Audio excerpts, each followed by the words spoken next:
नमस्कार दोस्तों। तो आज हम यहाँ पे पढ़ने जा रहे हैं प्रीपोजिशन के बारे में। प्रीपोजिशन क्या होता है? संबंध सूचक वाक्य।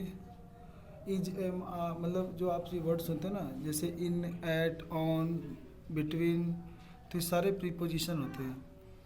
तो जानेंगे यहाँ से प्रीपोजिशन क्या होते हैं। A preposition is a word.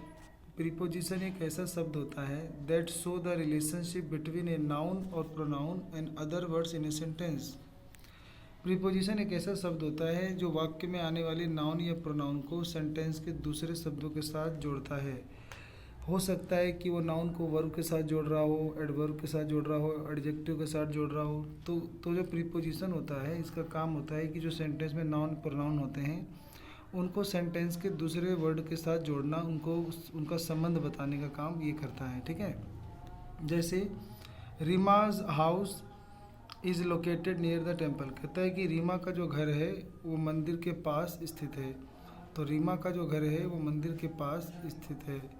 तो यहाँ पे जो ये नियर है, जो कि एक टेम्पल यानी नाउन से पहले आया है, तो ये जो नाउन का संबंध यानी टेम्पल का संबंध जो है वो राम के घर से लोकेट कर रहा है। ठीक है। कह रहा है कि जो रीमा का घर है वो मंदिर के नज़दीक स्थित है। ठीक है। तो रीमा का घर जो है वो मंदिर के नज़दीक स्थित है। अगला यहाँ पे direction relation show by preposition. Preposition कौन कौन different relations show by preposition. Preposition ना कौन कौन से रिलेशन शो करता है। प्रीपोजिशन ना टाइम बताने काम करता है। इसके अलावा ये प्लेस को बताने काम करता है। मूवमेंट बताने का काम करता है। मैनर माने काम करने ढंग बताता है। पर्पस उद्देश्य बताता है। और पोजेशन माने अधिकार बताता है। इसके अलावा यहाँ पे लिखा हुआ है कि सिमिलैरिटी और कंपैरिजन करता है। और सोर्स माने स्रोत बताता है। ठीक है। तो यानी जो प्रीपोजिशन होता है वो ये पूरे 8 कार्य कर सकता है। ठीक है। तो जैसे लिखा है कि पहला कि टाइम, जैसे ये टाइम बताता है। ठीक है। तो जैसे लिखा है Nalini Nalini will return on Monday. Nalini सोमवार को लौटेगी। तो यहाँ पे जो मंडे है एक नाउन है और इसके आगे जो ओन है प्रीपोजिशन है। तो प्रीपोजिशन जो ओन है यहाँ पे समय को बता रहा है कि नंदी कब लौटेगी, सोमवार को लौटेगी।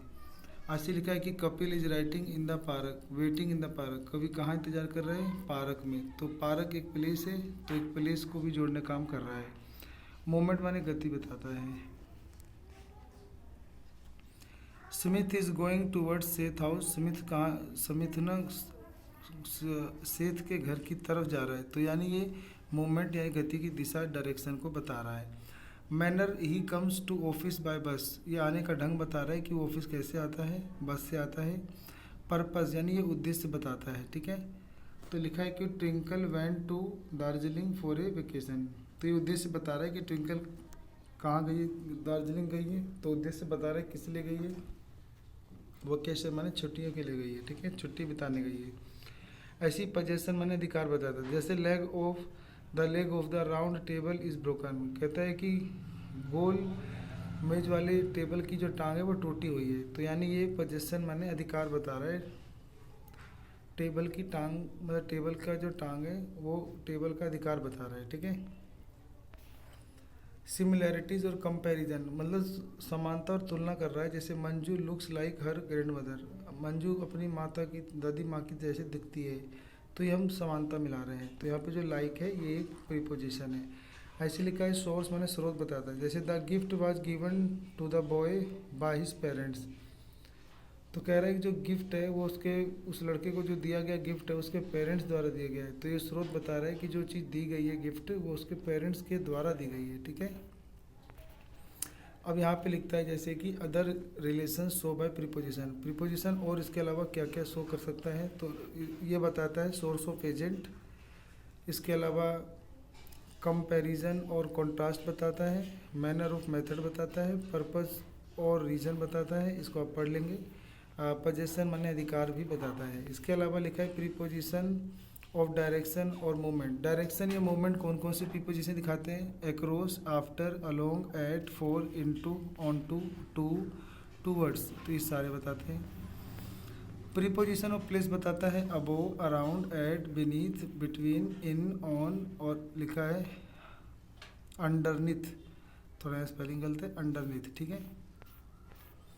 ये प्रीपोजिशन ऑफ टाइम में समय बताता है, in, on, since, until, after, at, during, for.